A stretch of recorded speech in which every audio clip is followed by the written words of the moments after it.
నమస్కారం గురుగారు. నమస్కారం అమ్మాయి. నాదొక చిన్న ప్రశ్న. మనం కల్కి సినిమాలో అశ్వత్థాముడిని, అర్జునుడిని, కర్ణుడిని ఈ ముగ్గురు క్యారెక్టర్స్ బాగా హైలైట్ చేశారు సినిమాలో. అసలు వీళ్ళకి సంబంధం ఏంటి? మహాభారతంలో వీళ్ళు తప్ప ఇంకెవరు లేరా? ఎందుకు లేరమ్మాయి, బోల్డ్ మంది ఉన్నారు. అసలు ఆ గ్రంథం పేరే మహాభారతం. మన వాళ్ళు ఏమంటారంటే వింటే భారతం వినాలి, తింటే గారెలు తినాలి అనేవాళ్ళు. ఏదైనా మాట్లాడుకోవాలి అంటే లోకాభిరామాయణం సత్కాలక్షేపం. లేదు చాలా చెప్పేశాడా, చేట భారతం చెప్తున్నాడండి, ఈ మాటలు వచ్చాయి. మహాభారతం 1,08,000 శ్లోకాల ఉద్గ్రంథం, 132 ఉపకథలు, 18 రోజుల యుద్ధాలు, 18 పర్వాలు, 18 మంది మహావీరులు యోధులు, అలాగే 18 మహా అస్త్రాలు, 18 వ్యూహాలు, 18 అధ్యాయాలతో కూడుకున్న భగవద్గీత, భీష్మ పర్వం 25వ అధ్యాయం నుంచి 43వ అధ్యాయం వరకు, ఇలా అంతా 18 అనే ముడిపడి ఉన్న కారణం చేత భగవద్గీతలో ఒక శ్లోకం ఉంది అమ్మాయి. దృష్టకేతుశ్చేకితానః కాశీరాజ్యశ్చ వీర్యవాన్ పురుజిత్కుంతి భోజశ్చ శైబ్యశ్చ నరపుంగవః. ఎంతమంది వీరులో మామకాః పాండవాశ్చైవ కిమకుర్వత సంజయ అని ధృతరాష్ట్రుడు మా వాళ్ళు పాండవులు ఏం చేస్తున్నారు అక్కడ అని అడిగితే ఇంకా సంజయుడు పెద్ద జాబితా వేస్తాడు. ఇంతమంది మహావీరులు ఉన్నారు. యూధానో విరాటశ్చ ద్రుపదశ్చ మహారథ, వీళ్ళు మహారథులు. అంటే ఏకకాలంలో 60 × 12 72 లక్షల సైనికుల చేత యుద్ధం చేసేంత శక్తి గలవాళ్ళు మహారథులు అంటూ జాబితా. ఇప్పుడు కర్ణుడు, అర్జునుడు, మధ్యలో అశ్వత్థామ, ఈ ముగ్గురికి సంబంధం ఏమిటి? కల్కి 3 కూడా రావచ్చు, కల్కి 2 ఏమిటి? అది బాగా జనాలు ఆదరిస్తే కల్కి 3 వస్తుంది, కల్కి 4 కూడా మనం చూడవచ్చు. ఈ కథలో అర్జునుడికి కర్ణుడికి సంబంధం ఏమిటి? అలాగే మధ్యలో ఈ అశ్వత్థామ ఎలా ఇక్కడ ఉండగలిగాడు? ఈ ముగ్గురికి కలియుగాంతం చివరలో వచ్చే కల్కికి ఏమిటి అనుబంధం? ఈ ముగ్గురు ఆ 4వ కల్కి కాకుండా ఇంకొక పాత్ర కూడా చెప్పాలమ్మాయి, కలి. కలి అనే ఒక లక్షణం, దుర్లక్షణం, అది యుగ లక్షణం. ఆ లక్షణం కారణంగానే ఎటువంటి వారిలోనైనా 2 విధాలుగా ఉండే అభ్యంతరకరమైనటువంటి దుర్మార్గకరమైనటువంటి దుర్మార్గభూయిష్టమైనటువంటి అలవాట్లు లోకంలో వ్యాపిస్తాయి. ఒకటి శృంగారం, 2 బంగారం పైన వ్యామోహం. అంటే దీన్నే జూదం అని చెప్పాలి. కలిపురుషుడు పుట్టడమే జననావయవాన్ని, నోటిని ఇలా 2 చేతులతో మూసుకుని పుట్టినట్లుగా మనకు కలికి పురాణం చెబుతుంది. అలాంటి ఆ కలిపురుషుడి ఆవేశ కారణంగానే దుర్యోధనుడి వర్గంలో ఉన్నటువంటి సహజ కవచ కుండలాలతో పుట్టిన కర్ణుడు శాపగ్రస్తుడయ్యాడు. కర్ణుడు మరణించడానికి 6 కారణాలు ఉన్నాయి. నరవర నీచే నాచే వరమడిగిన కుంతి చేత వాసవి చేతన్ అంటూ కృష్ణుడు అర్జునుడు చెబుతాడు. మామూలు వాడు కాడు, పడిపోయినవాడు అంటూ. కృష్ణుడి సహాయం ఉన్న కారణం చేతనే అర్జునుడు యుద్ధంలో గెలవగలిగాడు. 18వ రోజు సాయంత్రానికి ఆ రథం మీద ఉన్న కృష్ణుడు తాను ముందు దిగకుండా, ప్రోటోకాల్ ప్రకారంగా ముందు రథసారథి లేదా చారియట్ డ్రైవర్ లేదా డ్రైవర్ అతడు దిగి డోర్ తెరిస్తే రథి దిగాలి. కానీ అప్పుడు మాత్రం కృష్ణుడు అర్జున నువ్వు దిగు అంటాడు, నీ గాంధీవం తీసుకో అంటాడు. అర్జునుడు గాంధీవం అంతా దిగిపోయిన తర్వాత గుర్రాలను కూడా వదిలేసి కృష్ణుడు దిగగానే 18వ రోజు సాయంత్రానికి కృష్ణుడు అలా దిగగానే ఆ రథం ఒక్కసారిగా భస్మీపటనమైపోతుంది, అగ్నికి ఆహుతి అవుతుంది. ఆశ్చర్యపోతారు, ఇదేమిటి, నేనున్నాను కాబట్టి కాపాడాను అంటాడు కృష్ణుడు. కనుక యుద్ధ నైపుణ్యం అనేసరికి కర్ణుడికే కాసింత నైపుణ్యం ఎక్కువ. కానీ భగవంతుని అనుగ్రహం అర్జునుడి వైపు ఉంది.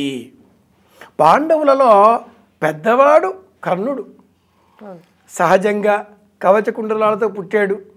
అతడి పేరు కర్ణుడు కాదు, కుండలాలు దానం చేసినందువల్ల ఆ పేరు వచ్చింది, కర్ణుడు అన్న పేరు.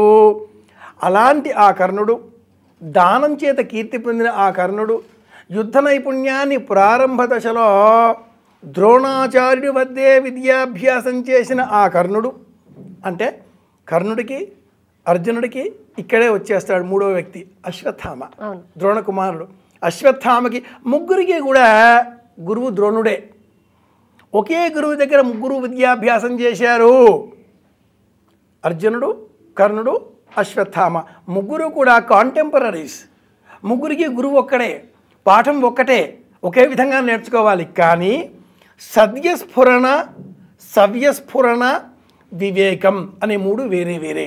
సద్యస్ఫురణ ఇన్స్టాంట్, ఇమ్మీడియట్గా స్ఫురించడం, ఆ శక్తి అర్జునుడికి ఉంది. సద్యస్ఫురణ సవ్యమైంది స్ఫురిస్తుంది, కానీ అహం ఆవరించి ఉంటుంది, అది కర్ణుడు. సద్యస్ఫురణ సవ్యస్ఫురణ రెండు ఉంటాయి, కానీ అవివేకం, ఆగ్రహం, అహంకారం అనే మూడు కలిసి ఉన్నాయి అశ్వత్థామలో. శివ అంటే రేపు, అది లేకుండా ఇప్పుడే ఇప్పుడే ఇప్పుడే అంటూ గబ గబ గబ అనే వేగంతో ఉండే వ్యక్తి, గుర్రంలాగా సకిలించే ధ్వనితో రోదనం చేసిన కారణం చేత అశ్వత్థామ అనే పేరు పొందిన వ్యక్తి. కృష్ణుడినే నీ చక్రం నాకు ఇస్తావా, నా దగ్గర ఒక గొప్ప అస్త్రం ఉంది, బ్రహ్మశిరో నామకాస్త్రం, ఇది తీసుకుని అది ఇస్తావా అంటూ బేరం చేసే ఆలోచనలు కల వ్యక్తి అశ్వత్థామ. అహంకారం కారణం చేత, గురుపుత్రుడి కారణం చేత పతనం కావాల్సి వచ్చింది. అతడు చిరంజీవి అయినప్పటికీ ఇదిగో ఇది కారణం. ముగ్గురు కాంటెంపరీస్, కర్ణుడు కావచ్చు, అర్జునుడు కావచ్చు, అశ్వత్థామ కావచ్చు. కానీ ఈ ముగ్గురిలో నరుడు నారాయణుడు అనే సంబంధం మీద, కుంతికి కుమారుడు కాబట్టి కుంతి మేనత్త కొడుకు కృష్ణుడు కనుక అలా భావమృదుల వరసలతో కృష్ణార్జునులు నరనారాయణుల వల్ల ఉన్నారు కనుక ఎంత పరాక్రమం ఉన్నా కూడా కర్ణుడు తగ్గాల్సే వచ్చింది. ఆమరణం, అసలు మరణమే లేకపోవడం, చిరంజీవిత్వం ఉన్నప్పటికీ అశ్వత్థామ కూడా పడిపోవాల్సే వచ్చింది. ఇది కారణం. అంటే ఇప్పుడు పార్ట్ 2లో కర్ణుడికి అండ్ అర్జునుడికి మధ్య యుద్ధం జరగబోతుంది అని చెప్పారు. మరే సో అంటే పార్ట్ 2లో ఏం జరగబోతుంది? ఇక్కడ ఇంకో ప్రశ్న అడుగుతారమ్మాయి. అశ్వత్థామ చిరంజీవి, ఓకే బతికాడు, కర్ణుడు ఎలా అనే ప్రశ్న వేస్తారు. చనిపోయాడుగా. కానీ మహాభారతం స్వర్గారోహణ పర్వంలో ధర్మరాజు అలా దేవదూతల వెంట స్వర్గంలో విహరిస్తూ నడుస్తూ ఉండగా వీధుల్లో కర్ణుడు కనిపిస్తాడు. ధర్మరాజు యముడితో ఇదేమిటి ఇక్కడున్నాడు అంటే, వీరోచితమైన స్వర్గం, యుద్ధంలో మరణించాడు, వీరులకు ఉచితమైనటువంటి స్వర్గం ఎంతకాలం ఉండాలో అంతకాలం ఉంటాడు అనే మాటని యముడు ధర్మరాజుతో చెప్తాడు. మరణించినప్పటికీ వీరోచిత స్వర్గం ఎంతకాలం అంతేకాలం అంటే మళ్ళీ జన్మించవలసిందే, అది ఇలా పుట్టాడు. కానీ దుర్మార్గపరమైన ఆలోచనలు కలిగిన కారణం చేత కర్ణుడు వీరుడైనప్పటికీ ఆలోచనలు ఉంటాయిగా. ద్రౌపదిని అవమానించిన వాడు దుర్యోధనుడి కంటే ఎక్కువగా కర్ణుడే. నిజానికి పాండవులంతా కూడా లక ఇల్లు మరింకేదో అన్నప్పుడో కానీ, లేదా పాండవులంతా కూడా కలిసి బ్రహ్మాండమైనటువంటి మైసభ కట్టుకున్నప్పుడు కానీ, దుర్యోధనుడు నీళ్ళల్లో జారిపడినప్పుడు కానీ, ఇలాంటి సందర్భాల్లో అక్కడెక్కడా కూడా ద్రౌపది పాంచాలి లేదు. కానీ సభలో పాంచాలి వస్త్రాపహరణ సమయంలో దుర్యోధనుడు మాట్లాడాడు, కర్ణుడే మాట్లాడతాడు. అసభ్య భాషలు, ఆ మాటలు, కోపాలు, తాపాలంతా కూడా తన స్నేహితుడికి ఆనందం కలిగించాలి అన్న కారణం చేత కర్ణుడే. కనుక అలాంటి కర్ణుడు కలి ప్రభావం చేత దుర్యోధనుడికి మేలు కలిగించాలి అనేటటువంటి కొనసాగింపుతో దుర్యోధనుడి పైన ప్రభావం చూపించే కలిపురుషుడి వైపు తిరిగి యుద్ధం చేయవలసి వస్తుంది. ఈ క్రమంలో అశ్వత్థామ ఒక పశ్చాత్తాపంగా, ద్రోణుడి కుమారుడిగా, కృష్ణుడితో సన్నిహితత్వం గలవాడిగా, కృష్ణుడి స్వరూపం తెలిసిన వాడిగా, శివుడు ఆవేశించిన వాడిగా, శివుడు అశ్వత్థామలో ఆవహిస్తాడు. ఆ తత్వం చేత అతడు దైవం వైపుగా మరలి ధర్మాన్ని గెలిచే పక్షంలో ఆ వైపుగా నిలిచి కల్కిని కాపాడే విధంగా యుద్ధం చేస్తాడు. భవిష్యత్ కాలంలో కర్ణుడు వర్సెస్ కల్కి అనే ఆ యుద్ధంలో కల్కిని ప్రొటెక్ట్ చేసేటట్లుగా అశ్వత్థామ పాత్రని మరికొంత ఉండబోతోంది. కల్కి ఎవరు రాబోతున్నారు? కలి యుగాంతం తర్వాత కదా. ఆ లెక్కన కర్ణుడితో పాటుగా మిగతా వాళ్ళంతా కూడా శిశుపాల, జరాసంధ, దంతవక్త్ర, దుర్యోధన, దుశ్శాసన, నకుని, శకుని ఇలాంటి వాళ్ళంతా కూడా ఏమో కథ ఏదైనా మారవచ్చు. కానీ 2 కావచ్చు, 3 కావచ్చు, భవిష్యత్తులో వచ్చేటటువంటి పార్ట్స్ ఏవైనా కూడా ప్రధానమైన కథ కలి వర్సెస్ కల్కి అని చెప్పుకోవాలి. ఇది చెప్పుకోవాలి. కలి వర్గం అంతా వీళ్ళంతా చేరతారు. కల్కి వైపున ఒక అశ్వత్థామనే కృష్ణుడికి ప్రత్యామ్నాయంగా ఉండబోతున్నాడు. ఈ పార్ట్లో కృష్ణుడు కూడా వచ్చే అవకాశాలు తప్పకుండా ఉంటాయి.